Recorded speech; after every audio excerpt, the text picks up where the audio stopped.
Abu Ali Mansur al-Hakim bi-Amr, also known as Al-Hakim bi-Amr, was the 6th Fatimid Caliph and 16th Ismaili Imam. Al-Hakim is an important figure in a number of Shia Ismaili religions, such as the world's 15 million Nazaris and in particular the 2 million Druze of the Levant, whose eponymous founder ad-Darazi proclaimed him as the incarnation of God in 1018. In Western literature he has been referred to as the Mad Caliph, primarily as a result of the Fatimid desecration of Jerusalem in 1009, though this title is disputed as stemming from partisan writings by some historians. Histories of al-Hakim can prove controversial, as diverse views of his life and legacy exist. Historian Paul Walker writes, ultimately, both views of him, the mad and despotic tyrant, are rationally given to killing those around him on a whim, and the ideal supreme ruler, divinely ordained and chosen, whose every action was just and righteous, were to persist. The one among his enemies and those who rebelled against him, and the other in the hearts of true believers, who, while perhaps perplexed by events, nonetheless remained avidly loyal to him to the end. Biography.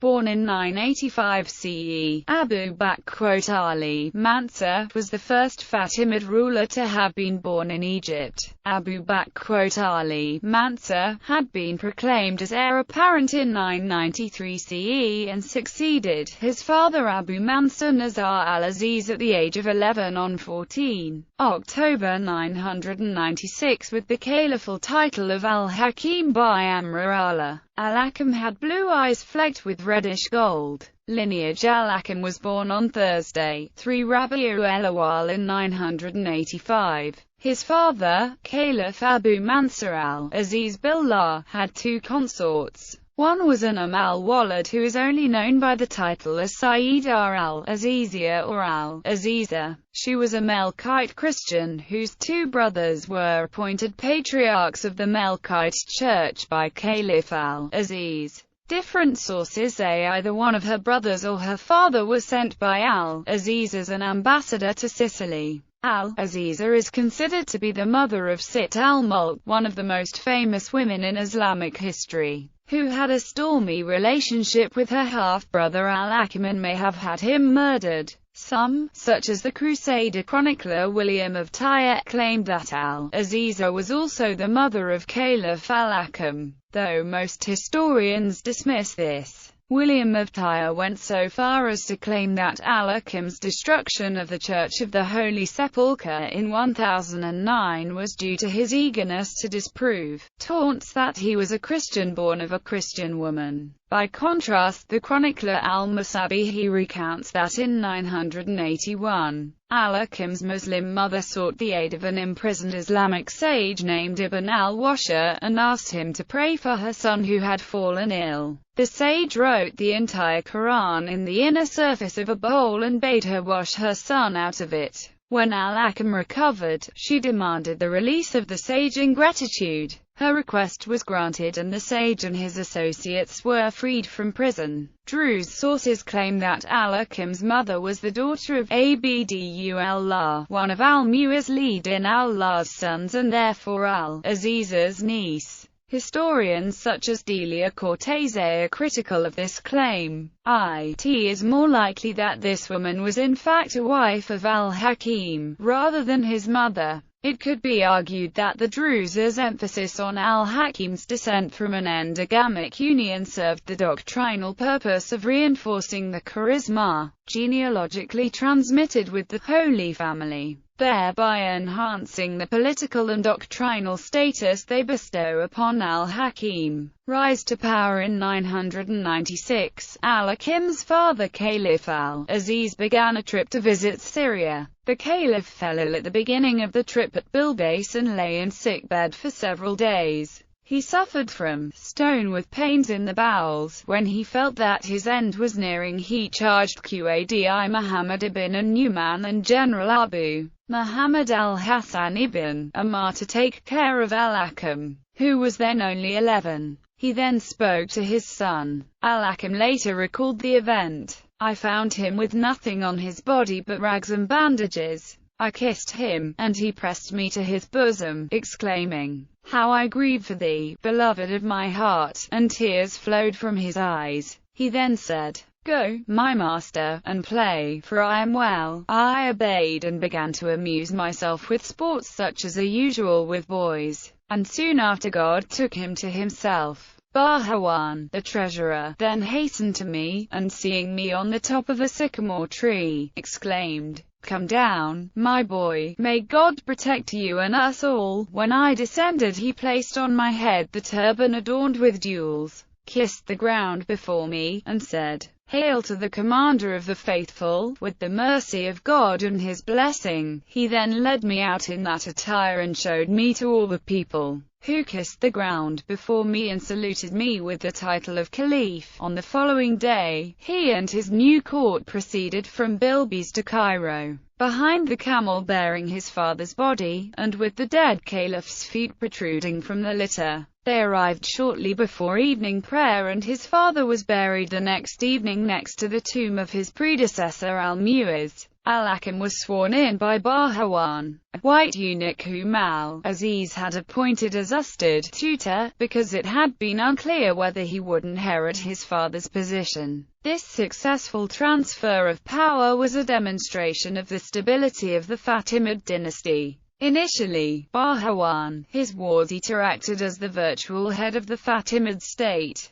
However, after the latter's removal in 1000, Hakim held the reins of power in his own hands, limiting the authority and terms of office of his ward-eaters and viziers, of whom there were more than 15 during the remaining 20 years of his caliphate. Political intrigue. Al-Hakim's father had intended the eunuch Bahawan to act as regent until Al-Hakim was old enough to rule by himself. Ibn Umar and the Qadi Muhammad ibn Nu'man were to assist in the guardianship of the new caliph. Instead, Al-Hasan ibn Umar immediately seized the office of ward-eater, chief minister, from Sa'd ibn Nestorius. At the time, the office of Safara, Secretary of State, was also combined within that office. Ibn Umar then took the title of Amin ad-Dawla, the one trusted in the empire. This was the first time that the term empire was associated with the Fatimid state.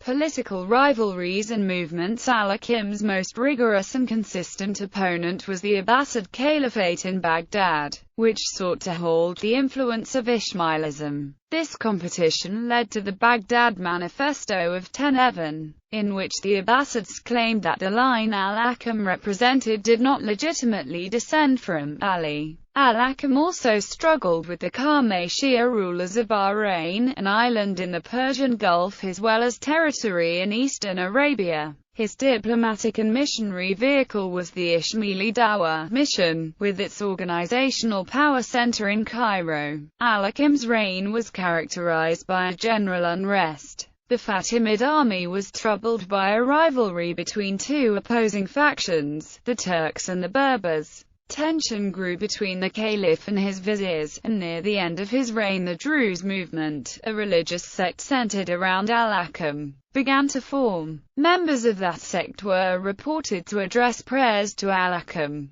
whom they regarded as a manifestation of God in his unity. The Baghdad Manifesto alarmed by the expansion of the Fatimid dominion. The Abbasid Caliph al-Qadir adopted retaliatory measures to halt the spread of Ismailism within the very seat of his realm. In particular, in 1011 he assembled a number of Sunni and 12 Shiite scholars at his court and commanded them to declare in a written document that Hakim and his predecessors lacked genuine descent from Ali and Fatima. This so-called Baghdad Manifesto was read out in Friday mosques throughout the Abbasid domains, accusing the Fatimids of Jewish ancestry. In addition, because of Al-Hakim's alleged Christian mother, he was accused of being over-sympathetic to non-Muslims, giving them more privileges than they should have been given under Islamic rule. Such accusations were manifested through poetry criticizing the Fatimids.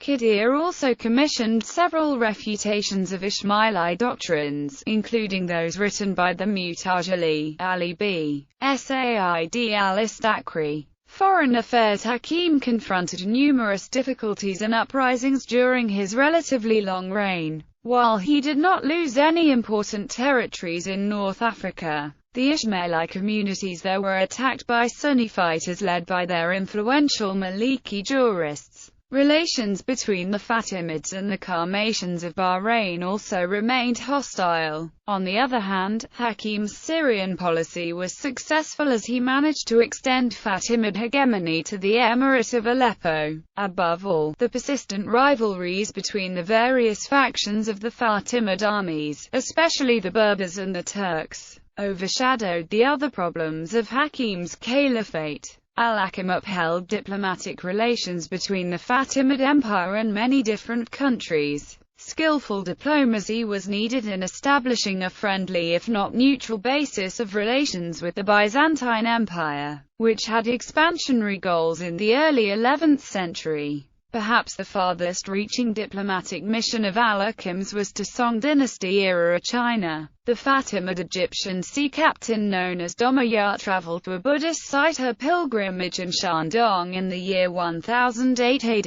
It was on this mission that he sought to present to the Chinese Emperor Zhenzong of Song gifts from his ruling caliph Al-Hakim. This re-established diplomatic relations between Egypt and China that had been lost during the collapse of the Tang dynasty in 907. Disappearance. In the final years of his reign, Hakim displayed a growing inclination toward asceticism and withdrew for meditation regularly. On the night of 13 February 1021 and at the age of 36, Hakim left for one of his night journeys to the Al-Muqattam hills outside of Cairo, and never returned. A search found only his donkey and blood-stained garments. The disappearance has remained a mystery. Al-Hakim was succeeded by his young son Ali Arizona's Ahir under the regency of his sister Sitt al-Mulk, sobriquet in Western literature. In Western literature he has been referred to as the Mad Caliph.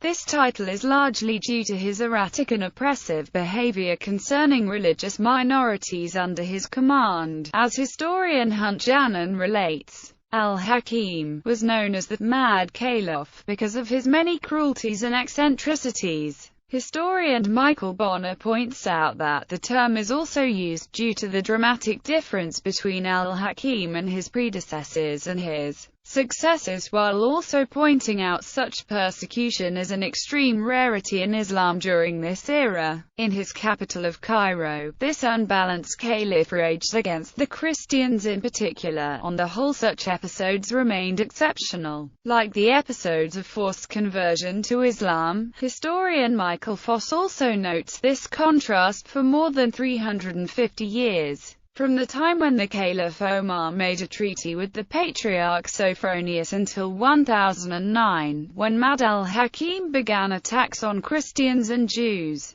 the city of Jerusalem and the Holy Land were open to the West with an easy welcome, and the way there was no more dangerous than a journey from Paris to Rome. Soon after Al-Hakim, the panic was over. In 1037 al-Mustanzir came to an amicable agreement with Emperor Michael IV. As one prominent journal has noted, Al-Hakim has attracted the interest of modern historians more than any other member of the Fatimid dynasty because his eccentric character, the inconsistencies and radical shifts in his conduct and policies, the extreme austerity of his personal life, the vindictive and sanguinary ruthlessness of his dealing with the highest officials of his government, coupled with an obsession to suppress all signs of corruption and immorality in public life, his attempted annihilation of Christians and call for the systematic destruction of all Christian holy places in the Middle East, culminating in the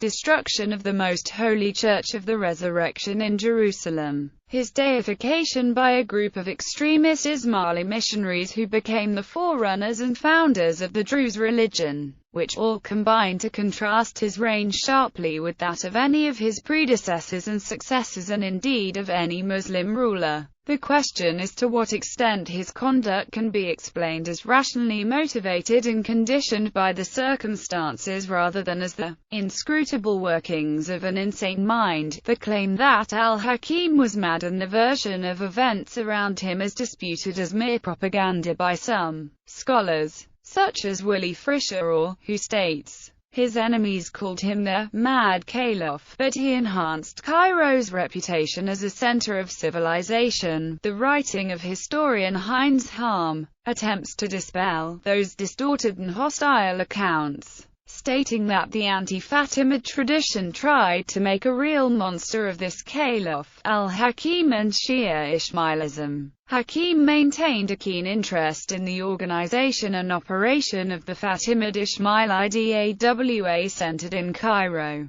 Under his reign it was systematically intensified outside the Fatimid dominions, especially in Iraq and Persia. In Iraq, the Dais now concentrated their efforts on a number of local emirs and influential tribal chiefs with whose support they aimed to uproot the Abbasids. Foremost among the Fatimid Dais of this period operating in the eastern provinces was Hamid al-Din Kirmani, the most accomplished Ismaili theologian philosopher of the entire Fatimid period. The activities of Kirmani and other Dais soon led to concrete results in Iraq. In 1010 the ruler of Mosul, Kufa and other towns acknowledged the suzerainty of Hakim, House of Knowledge in the area of education and learning. One of Hakim's most important contributions was the founding in 1005 of the Dar al-Ilm, sometimes also called Dar al-Hikmi. A wide range of subjects ranging from the Quran and Hadith to philosophy and astronomy were taught at the Dar al-Ilm, which was equipped with a vast library. Access to education was made available to the public, and many Fatimid Dais received at least part of their training in this major institution of learning, which served the Ismaili Dawa until the downfall of the Fatimid dynasty.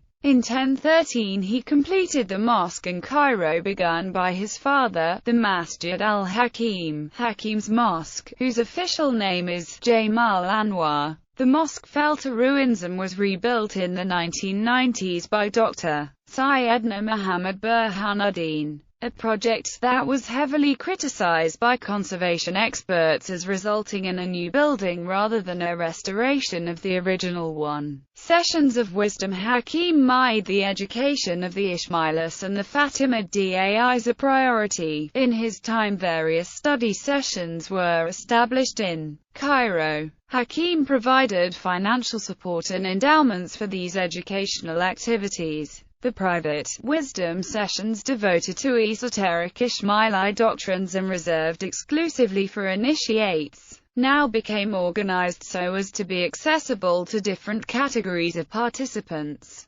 Hakim himself often attended these sessions, which were held at the Fatimid Palace. The name is still adopted by the Druze as the name of the building in which their religious assembly and worship is carried. It's often abbreviated as Majlis. Druze. Al-Hakim is a central figure in the history of the Druze religious sect.